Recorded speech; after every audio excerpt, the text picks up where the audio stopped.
அப்போ நல்லடியார்களை கண்டுபிடிக்க முடியலை என்று சொன்னால், இதெல்லாம் மேட்டர் இருக்கிறது. நல்லடியாரை கண்டுபிடிக்க முடியலை என்று சொன்னால், அவங்களுக்கு அது கிடைக்கும் இது கிடைக்கும், எவ்வளவோ நல்லடியார்களுக்கு கிடைக்கக்கூடிய பரிசுகளை பற்றியெல்லாம் மார்க்கம் சொல்லுகிறது. அப்போ அது கொண்டாடுவதற்காக சொல்லலை, கண்டுபிடிக்க முடியாத நல்லடியாரை கண்டுபிடிக்க முடியுமானால் தான் அவரை கண்டுபிடிச்சி நம்ம பாராட்டுறதை நடத்தலாம். அவருக்கு என்னென்னவோ கிடைக்கும், அந்த அந்தஸ்து கிடைக்கும் இந்த அந்தஸ்து கிடைக்கும் என்றெல்லாம் அது பின்னாடி வருது. அந்த மாதிரியா நம்ம அல்லாஹ் வந்து நல்லடியார்களுக்கு கிடைக்கும் என்று சொல்கிறான்னா, நல்லடியார்களை தேடி பிடிச்சி அவங்களுக்கு உருசு நடத்துவதற்கோ அல்லது சந்தனக்கூடு நடத்துவதற்கோ அல்லது பாராட்டு விழா நடத்துவதற்கோ எல்லாம் சொல்லவே இல்லை. வேற எதுக்கு சொல்கிறான்? நீ நல்லடியார் ஆகுப்பான்னு சொல்கிறான். அதுதான் எதுக்கு நல்லடியாருடைய பரிசு எல்லாம் சொல்கிறான். நல்லடியார்களை கொண்டாடுவதற்கு சொல்லி இருந்தான்னு சொன்னால், நல்லடியார்களை கண்டுபிடிக்கிற வழியும் சேர்த்தெல்லாம் சொல்லியிருப்பான். நல்லடியார்களெல்லாம் பார்த்து பார்த்து கொண்டாடுங்க, அவங்களுக்கு பாராட்டுகளை நடத்துங்க, அதுக்காக தான் அவங்கள பற்றி நான் இந்த மாதிரிலாம் சொல்கிறேன், இன்னென்ன தர்ஜா அவங்களுக்கு கிடைக்கும். அப்படி அல்லாஹ் வந்து நல்லடியார்களை பற்றி அவங்களுடைய தர்ஜாக்களை சொல்வானே. ஆனால் அவங்க யாருன்னு கண்டுபிடிக்கிற வழியை காட்டி தந்திருப்பானே இல்லையா? யாருன்றே தெரியாமல் ஆக்கிவிட்டான் இல்லை. அப்போ எதுக்காக இதை சொல்கிறான்? நீங்கள் நல்லடியாராக இருந்தீங்கன்னா இதெல்லாம் அடைந்து கொள்வீர்கள், நீங்கள் இறைநேசர ஆனீர்களே ஆனால் உங்களுக்கு இதெல்லாம் கிடைக்கும் என்று நம்மளை எல்லாரையும் இறைநேசரை ஆக்குவதற்காக சொன்ன வாக்குறுதி தானே தவிர யாரையோ இறைநேசர் என்று முடிவு செய்து கொண்டாடுவதற்கு உரியது அல்ல என்பதை நம்ம புரிந்து கொள்ள வேண்டும். அடுத்ததாக அடுத்த மேட்ரு என்னன்னு கேட்டால், இது நல்லடியார் மேட்ரு முடிஞ்சிருச்சு, கண்டுபிடிக்க இயலாது. சரி, நல்லடியாருன்னு கண்டுபிடிச்சிடும், இந்த சொன்ன ஆள்களை வச்சுக்கிறோமே. இப்போ ஏற்கனவே சொன்ன அபூபக்கர் உமர் இந்த நல்லடியார்கள் கன்ஃபார்மாக இருக்கிறது. இந்த மாதிரி நல்லடியார்கள் அவங்க கன்ஃபார்மாக ஆயிடுச்சுன்னு சொன்னால், அல்லாஹ்வுடைய அறிவிப்பின்படியும் ரசூலுல்லாஹ்வுடைய அறிவிப்பின்படியும் ஒருவர் நல்லடியார் என்று நமக்கு தெரிஞ்சிருச்சுன்னு வைங்க. தெரிஞ்சிட்டா அவருடைய எல்லை என்ன? நல்லடியார்னு ஆன உடனே, அவுளியாண்டு ஆன உடனே அவருக்கு எல்லா விதமான பவர் வந்துருமா? எல்லா விதமான சக்தியும் வந்துருமா? அல்லாட்ட கேட்கறது அவர்கிட்ட போய் கேட்கலாமா? அல்ல செய்கிறதெல்லாம் அவர் வந்து செஞ்சிருவாரா? அல்ல அவருடைய மனித தன்மையிலிருந்து மாறுபட்டவராக வேற ஒரு ஆளாக ஆயிடுவாரா? இறைநேசர்னா என்ன செய்ய நம்மள மாதிரி இருக்க மாட்டாரு, டோட்டல் எல்லாமே டிஃப்ரெண்டாக இருப்பாரு. அப்படியா? நல்லடியார் ஆகிவிட்டால் அவருக்கு என்ன எல்லை என்ன என்று பார்த்தீங்கன்னு சொன்னால், எந்த நல்லடியாராக இருந்தாலும் சரி மறுமையில் அவருக்கு நல்ல அந்தஸ்து கிடைக்கும் என்பது தானே தவிர அவர் என்ன செய்ய மாட்டாரு, மனித தன்மைக்கு அப்பாற்பட்டவர் ஆக மாட்டாரு, மனிதனுக்கு முடியாத விஷயங்களை செய்யக்கூடியவராக அவர் இருக்க மாட்டாரு. எல்லா நிலையிலும் மனிதராகத்தான் இருந்திருப்பாரு, இருந்திருக்க முடியும் என்பது ரெண்டாவது நீங்கள் புரிந்து கொள்ள வேண்டும். முதல் அவுளியா யாருன்னு கண்டுபிடிக்க முடியாது என்பதை புரிந்து கொள்ள வேண்டும். அவுளியாண்டு கண்டுபிடிச்சா கூட அவுளியா அதை செஞ்சார் இதை செஞ்சார்னு விட்டுருக்காங்களே கதைகள், அந்த கதைகள் வந்து பொய் என்பதற்கு நிறைய சான்றுகள் வந்து ரசூலுல்லாஹ்வுடைய வாழ்க்கை வரலாறுலையும் குர்ஆனுடைய போதனைகள் நமக்கு தெரிய வருகிறது. ஃபர்ஸ்ட் மேட்ரு என்ன, இதை நல்லா கவனிச்சுக்கிறங்க. அப்போ அல்லாஹ்வுடைய நேசர்களில் வந்து நபிமார்கள் சிறந்தவர்கள், அதில் நமக்கு யாருக்கும் கருத்து வேறுபாடு கிடையாது. அவுளியாவெல்லாம் அது கீழே தான் வருவாங்க, நபிமார்களுக்கெல்லாம் கீழே தான் வருவாங்க. இப்போ நபிமார்கள் வந்து ஒவ்வொரு காலத்திலையும் பிரச்சாரம் பண்ணாங்க மக்கள்கிட்ட. பிரச்சாரம் பண்ணும் பொழுது இப்போ நம்ம நினைக்கிற மாதிரி நம்ம எப்படி நினச்சி வச்சுருக்குறோம், அவுளியாண்டா ஒரு ஆளை பற்றி என்ன என்ன ஒரு பிக்சர் நம்ம மனசில் வச்சுருக்குறோம். அவுளியாண்டா ஒரு பெரிய கடவுள் மாதிரியும் மக்கள்லாம் அவர் கண்டவனு கை கட்டிட்டு நின்ற மாதிரி அப்படி தான் நினைக்கிறோம். சாவுல் மீது ஆண்டவர்னா என்னப்பான்னு கேளுங்களேன். அவர் காலத்தில் எப்படி இருந்தாருன்னா அப்படி அப்படி கதை விடுவான், எப்படி விடுவான், அவர் ரோட்டில் நடந்தாலும் அப்படி மக்கள்லாம் நிற்பார்கள், அப்படி அந்த மாதிரி ஒரு இப்படி இமேஜை உண்டாக்கி வச்சுருக்கிறான். இந்த மாதிரி தான் அவுளியாக்களை பற்றி நினச்சிக்கிட்டு இருக்கிறோம். இப்போ நபிமார்கள் வந்து அவுளியாக்களுக்கெல்லாம் அவுளியாக்கள் தானே, அவங்க வந்து பிரச்சாரத்தை செய்யும் பொழுது இந்த மாதிரி இவங்க நினைக்கிறாங்களே அவுளியாவை, அந்த மாதிரி இருந்திருப்பார்களே. ஆனால் நபி எவனை அடிச்சிருப்பானா? இன்னைக்கு கூட நம்மளை வந்து நம்ம ஒரு சின்ன ஒரு சாமியார் வேலை கொஞ்சம் காட்டிட்டோன்னு வைங்க, நம்மளை எவனா கை வைப்பானா? சாதாரண மனுஷன் மாதிரியே நம்மளை காட்டிகிட்டு இருந்தால் நம்மளை அடிப்பான். நீங்கள் வந்து ஒரு என்ன செய்வீங்க, அப்படி இப்படி விபூதி எடுத்து கொடுத்துட்டேன்னு வைங்க, எவனா நம்ம கிட்ட வருமானா? நெருங்காடா பயங்கரமான ஆள்றா அவர் அப்படின்றவனா இல்லையா? நம்ம என்னத்தையா செஞ்சோன்னு வைங்க, எப்படிங்கிற தங்கமாய் காட்டினேன்னு வைங்க, நான் இப்படி மேடையில் நின்றுக்கிட்டே என்ன செய்கிறேன், அப்படி என்னமோ செய்கிறேன், இந்த மைக்கு தங்கமாக போச்சு. என்னைய எதிரி கூட என்னை வந்து வெட்டுவானா, என்னை திட்டுவானா, என்னை பேசுவானா, நெருங்குவானா? ஏன் அப்படி பயம் உண்டாயிரும்.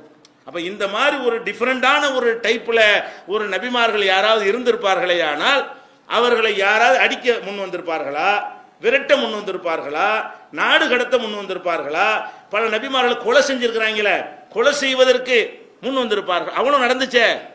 அப்போ நபிமார்கள் என்ற மிகச்சிறந்த நல்லடியார்கள் வந்து அவர்கள் காலத்தில் வாழ்ந்த பொழுது சமுதாயத்தினால் ரொம்ப கிள்ளுக்கிரையாக கருதப்பட்டார்கள், கேலி செய்யப்பட்டார்கள், கிறுக்கன் என்று சொன்னார்கள், பைத்தியக்காரன் என்று சொன்னார்கள், பலவிதமான துன்பங்களுக்கும் கொடுமைகளுக்கும் உள்ளாக்கினார்கள் என்று சொன்னால் அவங்க என்னவா தான் இருந்தாங்க? மனிதனாகத்தான் இருந்தார்கள். இவர்கள் நினைக்க போல மந்திரவாதியாக இருக்கவே இல்லை.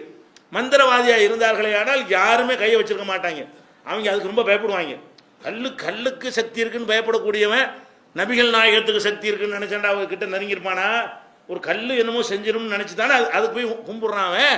ரசூலுல்லாஹ் காலத்தில் இருந்த எதிரிகள்லாம் ஒவ்வொரு நபிமாருடைய காலத்தில் உள்ளவர்களும் இந்த மாதிரி கல் மண்ணுக்கெல்லாம் பயங்கரமான பவர் இருக்குன்னு நினைத்து தான் அது போய் வெளிப்படுறார்கள். அந்த பவர் முகமது நபிக்கு இருக்கிறது, மூசா நபிக்கு இருக்குன்னு நினைப்பார்களே ஆனால் அவங்க இவங்களுக்கு துன்பங்கள் கொடுத்துருப்பாங்களா? கையை கட்டி சரணடைஞ்சிருப்பாங்க. ஒவ்வொரு நபியும் வரும் பொழுது 50 பேர் டோட்டலாக அவரை என்ன செஞ்சிருப்பாங்க? ஏற்றுக்கொள்ளக்கூடியவர்களாக சீடராக மாறி இருப்பாங்க. அப்படி ஆகவே காணோம். அதை நம்ம எடுத்து பார்க்குறோம். நபிமார்கள் அனுப்பப்படும் பொழுதெல்லாம் என்ன நடந்தது அல்லாஹ் குர்ஆன்ல சொல்லி காட்டுறான். எப்படி சொல்றான்? மூசா நபி, ஹாரூன் நபி 2 பேரும் போறாங்க. போனால் 10 அற்புதம். அவ்வளோ அது எல்லா அற்புதம் மற்ற நேரத்தில் சாதாரண மனிதர் தான் இருப்பாங்க. 10 அற்புதத்தை அல்லாஹ் கொடுத்து அனுப்புகிறான். மூசா நபிக்கு என்ன செய்யறான்? கை தடியப்பட்டால் பாம்பாக மாறுகிறது, கை வெள்ளை வெள்ளன்னு பளிர்ந்து பிரகாசமாக இருக்கிறது. இப்படி ஒரு 10 அத்தாட்சிகளை எல்லாம் என்ன செய்யறான்? அவங்களுக்கு கொடுத்தேங்கிறான். அப்போ அந்த அத்தாட்சிகளெல்லாம் வைத்து ஃபிரௌன்ட்டையும் அந்த சமுதாயத்தினையும் பிரச்சாரம் செய்யும் பொழுது அதை பார்த்துவிட்டு சொல்கிறாங்க. பார்க்காம சொன்ன பரவாயில்ல, 10 அற்புதத்தையும் பார்த்துட்டு சொல்கிறாங்க. இப்போ காலு அனுமினுலி பஷரைனி மிசிலினா, நம்மளை மாதிரி இருக்கிற இந்த 2 பேரை நம்ம நம்புறதா? எப்படி அவ்வளோ அற்புதத்தை கொடுத்து எல்லாம் அனுப்பியிருக்கிறான். அவங்க என்ன சொல்கிறாங்க? நம்மளை மாதிரி இருக்கிற இந்த மூசாவும் ஹாரூனும் இவங்கள போய் நம்ம நம்புறதா? இப்போ கவுமுகுமால் அனா ஆபிதூன், இந்த 2 பேருடைய சமுதாயம் இஸ்ரவேல் சமுதாயம் நமக்கு அடிமைகளாக இருக்கிறார்கள். இஸ்ரவேல் சமுதாயத்தை சேர்ந்தாலும் இந்த 2 பேரும் சமுதாயமாக நமக்கு அடிமையாக இருக்கிறது. அந்த அடிமை சமுதாயத்தில் உள்ள 2 பேர் வந்துக்கிட்டு நமக்கு வழிகாட்டுறதா? இதை நாங்கள் நம்புவோமாங்கிறான். சாதாரண மனிதராக தான் தென்பட்டு இருக்கிறாங்க. இவங்க நினைச்ச மாதிரி ஒரு மந்திரவாதியாக தென்பட்டார்களே ஆனால் அவன் அப்போ சரணாகதி அடைந்திருப்பான். இது குர்ஆன்ல 23வது அத்தியாயத்தில் 47வது வசனத்தில் நீங்கள் பார்க்கலாம். அதே மாதிரி நபிகள் நாயகம் ஸல்லல்லாஹு அலைஹி வஸல்லம் அவர்கள் மக்கள்கிட்ட போய் சொல்லும் பொழுது அவங்க எதை வச்சு மறுத்தாங்க? நபிகள் நாயகத்துடைய ஒழுக்கம், பண்பாடு, நேர்மை அதெல்லாம் அவர்களுக்கு நல்லா கண்கூட பார்த்தவர்கள் தான். அது அவங்களுக்கு நல்ல மரியாதை இருந்தது. ஆனால் அவங்களுக்கு என்ன டவுட் வந்துச்சுன்னா, அல்லாஹ்வுடைய தூதருங்கிறார், நம்மள மாதிரி தானே இருக்காரு, வித்தியாசமா இல்லையங்கிற. எப்படி சொன்னாங்க? மாலி ஹாதர் ரசூல், இவர் என்ன ரசூலு? ஏகுலு தாம், இவர் சாப்பாடு சாப்பிடுகிறார். ஓ எம்சி பில் அஸ்வாக், கடை வீதிகளில் நடமாடுகிறாரு. இவர் இப்படி ரசூலா இருப்பாரு? அல்லாஹ்வுடைய ரசூலுங்கிறாரு, அப்படிங்கிறாரு. அல்லாஹ்வுடைய ரசூலுங்கிறாரு, கடை வீதியில் நடக்கிறாரு. கடை வீதிகள்லாம் இதுக்கு வர்றாரு, கடத்தருக்கு ஏன் சுத்துறாரு? இவர் நம்மளை மாதிரியே வியாபாரம் செஞ்சு சம்பாதிக்கிற நிலையில் இருக்கிறாரு, சாப்பிட வேண்டிய நிலையில் இருக்கிறாரு. இவர் அல்லாஹ்வுடைய ரசூலா? அப்போ அந்த அல்லாஹ்வுடைய ரசூலுங்கிறத அவன் ஏற்றுக்கிறாம இருந்ததுக்கு என்ன காரணம் என்றால், நபிமார்கள் நம்ம நினைக்கிறோம் அவுலியாக்கள் அந்த மாதிரி இருக்கல. அவுலியான்னா நம்ம பயங்கரமாக தனி பிறவி மாதிரியும், அவங்கள கண்டாலும் எல்லாருக்கும் பயம் வர்ற மாதிரியும், அந்த மாதிரி மக்கள்லாம் அப்படி காலில் விழுவார்கள் மாதிரி ஒரு கற்பனை பண்ணி வச்சிருக்கிறோமே, அந்த மாதிரி நபிமார்கள் யாராவது இருந்திருப்பார்களே ஆனால் இப்படி சொல்லியிருப்பானா? ரசூலுல்லாஹ்வுடைய ஒழுக்கம் நேர்மையை தான் பாராட்டினானே தவிர இந்த இடத்துல ரசூல்னு சொல்லும்போது என்ன பண்ணிவிட்டான்? நீ சாப்பிட்றிய பாப்புறன்னு ரசூலு அதோட சேர்த்து சொல்றான். லவ்லா உன்சில் அலைஹி மலக்குன், இவர் ரசூல்னா கூட ஒரு மலக்கு வந்துட வேண்டியதானே? இவர் வேண்டாம் சாப்பிட்டு போறாரு, கூட ஒரு மலக்கு வந்துக்கிட்டு இவர் ரசூல் தான் சொல்ல வேண்டியதானே அப்படின்னு கேட்குறாங்க. வழங்குதா? இது 25வது அத்தியாயத்தில் 7வது வசனத்தில் நீங்க பார்க்கலாம். அதே மாதிரி சாலிஹ் நபி அவர்கள் அந்த மக்கள்கிட்ட போய் பிரச்சாரம் பண்றாங்க இல்லையா? பிரச்சாரம் பண்ணும்போது என்ன செஞ்சா? மா அந்த இல்லா பஷரம் மிஸ்லுனா, நீ எங்களை மாதிரி மனுஷன் தானப்பா, என்ன ரசூலுங்கிற? எங்களை மாதிரி ஒரு மனுஷனா தானே இருக்கிற, எங்களை விட டிஃப்ரெண்டா ஒன்னையும் காணாம, எங்க கண்ணு மாதிரி தான் உன் கண்ணு இருக்கு, எங்க வாய் மாதிரி தான் உன் வாயு இருக்குது, எங்க கை கால் மாதிரி தான் உன் கை காலும் இருக்குது, எங்களை மாதிரி சாப்பிட்ற, எங்களை மாதிரி மலைஜலம் கழிக்கிற, என்ன வித்தியாசமா நீ இருக்கிற அல்லாஹ்வுடைய ரசூலுங்கிற என்று சாலிஹ் நபியை பார்த்து என்ன கேட்டாங்க? மா அந்த இல்லா பஷரும் மிஸ்லுனா, நீ எங்களை போன்ற மனிதன் தவிர வேறு கிடையாது என்று சொன்னார்கள். 26வது சூராவில் 154வது வசனத்தில் இருக்கிறது. இதே வாசகத்தை சுஐப் நபிட்டையும் சொன்னார்கள். நீ எங்களை போல மனுஷனா தானே இருக்கிற என்று சொன்னதாக 26வது சூராவில் 186வது வசனத்தில் இருக்கிறது. நீங்க யாசின் சூராவில் நீங்க பார்ப்பீங்க, ஒரு சமுதாயத்துக்கு பல தூதர்கள் அல்ல அனுப்புறான். முதல்ல ஒரு ரசூல் அனுப்புறான், அவருக்கு ரொம்ப மறுக்கிறாங்க. இன்னும் 2 பேர் என்ன செய்யறான்? இன்னும் 2 பேர் 3வது ஆளை கொண்டு பலப்படுத்துறான். அப்படி 3 தூதர்கள் வர்றாங்க.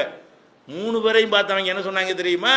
மா அன்தும் இல்லா பஷரும் மிஸ்லுனா, நீங்க எங்களை மாதிரி மனுஷன். 3 தூதர் வந்தா 30 தூதர் வந்தா என்ன எங்களுக்கு என்ன? நீங்க எங்களை மாதிரி தானே எல்லா வகையிலும் இருக்கிறீங்க, மனுஷனா தானே இருக்கிறீங்க. மனிதனுக்கு அப்பாற்பட்ட ஒரு ஒரு ஆற்றல் பெற்றவர்களாக ஒரு மந்திரவாதிகளாக நீங்க தென்படலையே அப்படின்னு சொல்லிட்டு ஒமா அன்சல ரஹ்மான் மின் செய்யின், ரஹ்மான் இறைவன் எந்த ஒரு செய்தியும் அருளவில்லை, இறக்கி வைக்கவில்லை, நீங்க பொய் சொல்றீங்க, அன்தும் இல்லா தக்திபூன், நீங்க பொய் தான் சொல்றீங்க என்று அவர்கள் சொன்னதாக 3 தூதர்களை பார்த்து அந்த சமுதாயத்தவர்கள் சொன்னதாக 36வது யாசின் சூராவில் 15வது வசனத்தில் அல்லாஹ் சொல்லி காட்டுகிறான்.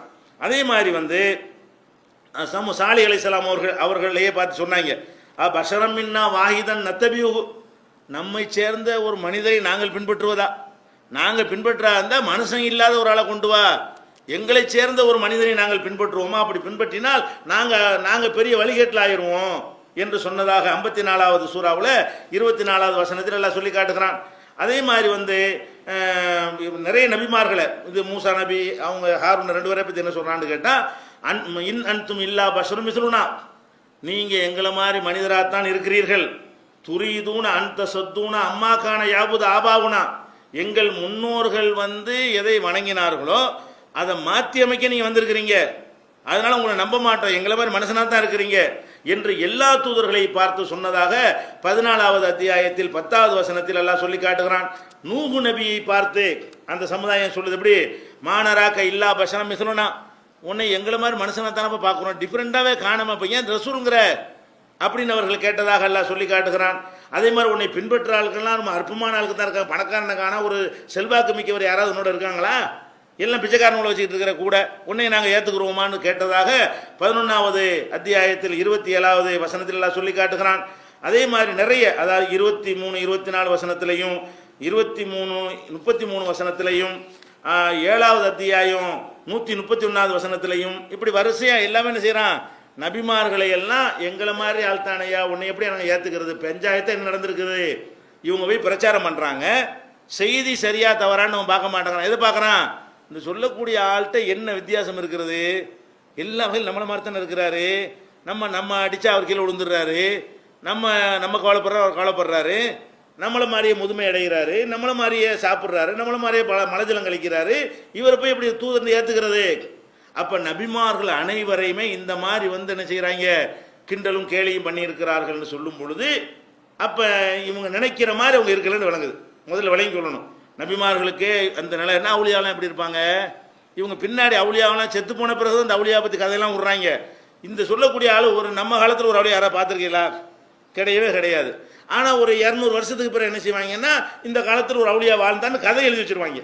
இப்ப நீங்க பாக்குறீங்க ஒரு அவுளியா நீங்க பார்க்கவே முடியல, இவங்க சொல்ற மாதிரி இப்போ ஷாவுல் மீதை காணா, இப்போ ஒரு அப்துல் காதர் ஜிலானியை காணா, இப்போ ஒரு அஜ்மீர் காஜாவையெல்லாம் காணா, நம்ம வாழ்கிற இந்த 700 கோடி மக்கள் யாராவது ஒரு அவுளியான் இருக்கிறாரு, இந்த தண்ணியில் நடக்கிறாரு, ஆயத்தில் பறக்கிறாரு, மண்ணை தங்கமாக்குறாரு என்கிற மாதிரி ஒரு ஆள் சாப்பிடாம இருக்கிறாருன்னு ஒரு ஆள் யாராவது இருக்காங்களா, இத்தனை கோடி மக்கள்லாம் இல்லை.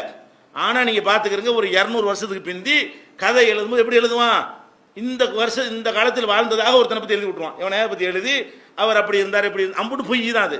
இந்த மாதிரி இருந்திருந்தா நம்ம காலத்தில் இருக்கணுமா இல்லை, யாராவது உங்க அப்பா காலத்தில் இருந்தான்னு வைக்கிறங்களேன், இந்த உங்க தாத்தா காலத்தில் இருந்தாருன்னு கேட்டு பாருங்களேன், இருந்திருக்க மாட்டாங்க. எல்லாம் எங்க இருக்கு, முந்தி நடந்துச்சுன்னு எழுதி வச்சிருப்பாங்க, அப்படி ஆக்கும் இப்படி ஆக்குன்னு சொல்லி. இப்படித்தானே தவிர மனிதனாகத்தான் எல்லாரும் இருந்தார்கள், வழங்குதா, மனித சக்திக்கு அப்பாற்பட்டவர்களாக ஒருத்தர் கூட இருந்ததில்லை. அதே மாதிரி நபிமார்கள் அத்தனை பேரும் கிற்கான்னு தான் சொன்னாங்க. நபிமார்களை போய் பிரச்சாரம் பண்ணும் பொழுதுங்க அவங்கள மாதிரி கூட அவங்க நினைக்கல, அதை விட மட்டமா நினைச்சாங்க. அவங்கள மாதிரி எங்களை போன்ற மனிதன்டா கொஞ்சம் பரவாயில்லை. அப்புறம் ஒரு அளவுக்கு மேல என்ன பண்ணிவிட்டாங்க, லூசுன்ட்டாங்க. இவர் அல்லா மட்டும் வணங்குங்கிறாரா, அது அவங்க டிஃபரெண்டா இருக்குதா, இவர் மரகலன்றுச்சு நம்மள மரகலன்றுச்சுட்டாங்க. அப்படி சொன்னதாக அல்ல என்ன செய்யறான்னு கேட்டா, யா யுஹல்லதி நுஸில அலைஹி ذிக்ரு இன்னக லமஜ்னூன், வேதம் அருளப்பட்டவரே அப்படி சொல்றாங்க கிண்டலா, வேதம் அருளப்பட்டவரே நீ ஒரு லூசு மஜ்னூன் அப்படிங்கிறாங்க. வேதம் அருளப்பட்டவரேன்னு சொல்லிவிட்டு நீ மஜ்னூனா இருக்கிற கிறுக்கனா இருக்குங்கிறாங்க. 15வது சூறாவில் 6வது வசனத்தில் நம்ம பார்க்கிறோம்.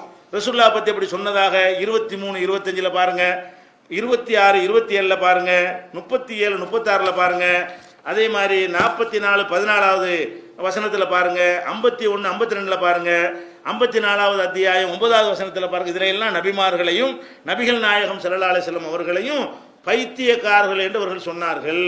பைத்தியக்காரர்கள் என்று சொல்ற அளவுக்கு உங்களுக்கு தைரியமா இருந்தார்கள்னா என்ன அர்த்தம், சாதாரணமா இருந்தார்கள். நபிமார்கள் தங்களுக்கு தெய்வீக அம்சம் இருந்ததாகவோ நினைத்ததெல்லாம் செய்யக்கூடியவர்களாகவோ, அவங்கள பேசுனாலும் அழிஞ்சிருவான், அவங்கள தொட்டாலே நாசமாயிருவான் என்கிற மாதிரியான ஒரு பில்டப் கொடுத்தவங்க இருக்கவே இல்லை. சாதாரணமாக இருந்தார்கள், எல்லாரையும் போலவே இருந்தார்கள். அதெல்லாம் தைரியமாக அவனுக்கு திட்ட முடியுது. தைரியமாக எது கேள்வி பண்ணுறான், அப்படியே அவர் பேசுகிறான், நீ செத்து போனாலும் பேச மாட்டேங்கிறானுங்க. நாகூர் ஆண்டவருக்கு நேர்ச்சை பண்ணுறான், புள்ள 10 வருஷமாக போயிட்டான், குழந்தை உண்டாக மாட்டேங்குது. குறை சொல்கிறானான்னு பாருங்களேன், சொல்ல மாட்டேன். அம்மாடி ஏதோ ஆயிரும், 10 வருஷத்துக்கும் போய் புள்ள வரலான்ற உடனே இவரெல்லாம் அவளியாவான்னு கேட்கணுமா இல்லையா? கேட்க மாட்டாங்க. நம்ம பார்த்து ஏதாவது சொல்லி அவர் என்னத்தையா பண்ணிட்டான்னு சரின்னு பயப்படுறாங்க. அப்போ இப்படிதான் மனிதனுடைய சுபாவம் இருக்கும் பொழுது, அப்போ நபிமார்கள் இந்த மாதிரி ஒரு சித்திரத்தை தங்களுக்கு உண்டாக்கி வைத்திருப்பார்களே. ஆனால் கிற்கன்னு சொல்ல முடியுமா? பைத்தியக்காரன்னு சொல்ல முடியுமா? எங்களை போல மனிதர் தான் சொல்ல முடியுமா? திங்கிற குடிக்கிறேன்னு சொல்ல முடியுமா? அப்போ அவங்க சொன்னதுலேருந்து என்ன விளங்குகிறது என்று சொன்னால், இவர்கள் கற்பனை செய்து வைத்தது போல ஒரு நபியும் இருந்தது கிடையாது. நபிக்கு கிடையாதுன்னு அதுக்கு மற்றவங்களுக்கு எப்படி இருக்கும்? இதை நம்ம புரிந்து கொள்ள வேண்டும். இன்னும் சொல்ல போனால் நபிமார்களை பற்றி இன்னும் சில விஷயங்கள் இருக்கிறது. எப்படியெல்லாம் மனிதர்களாக இருந்தார்கள், அவங்களுடைய சக்தி என்ன, எந்த அளவுக்கு உள்ளது, அவங்களால் என்ன நினைச்சதெல்லாம் செஞ்சிட இயலுமா, இந்த விஷயங்களை எல்லாம் நம்ம அலசி பார்த்தோம் என்று சொன்னால் அந்த இறைநேசர்கள் டாபிக் டோட்டலாக அடிபட்டு போயிடும். இறைநேசரை கண்டுபிடிக்க முடியாதுன்னு எல்லாம் அடிபட்டு போச்சு, முக்காவாசி அடிபட்டு போச்சு. கண்டுபிடிச்ச இறைநேசர் இருக்காங்க பாருங்க, அவங்களுக்காவது நம்ம நினைக்கிற அளவுக்கு சக்தி இருக்குமா? கிடையவே கிடையாது என்பதை அல்லாஹ் தெல்ல தெளிவாக சொல்லி காட்டுகிறான். நபிகள் நாயகம் ஸல்லல்லாஹு அலைஹி வஸல்லம் சொல்லி காட்டுகிறார்கள். அது போன்ற சான்றுகளை எல்லாம் இன்ஷா அல்லாஹ் அடுத்தடுத்த நாட்களில் பார்க்கலாம். அஸ்ஸலாமு அலைக்கும்.